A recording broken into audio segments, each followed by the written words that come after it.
Покрај правото на редовен одмор и отсуство согласно законот, Законот за работните односи предвидува и право на платен одмор поради лични и семејни околности.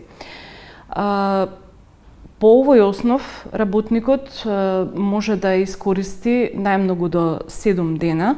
во текот на една календарска година,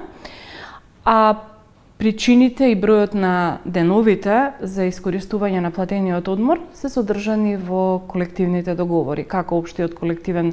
договор за приватниот сектор од областа на стопанството, така и за општиот колективен договор за јавниот сектор. Од вкупно 7 денови кои што може да се искористат по основ на лични и семејни околности, за склучување на брак се определени 3 дена согласно двата колективни договори.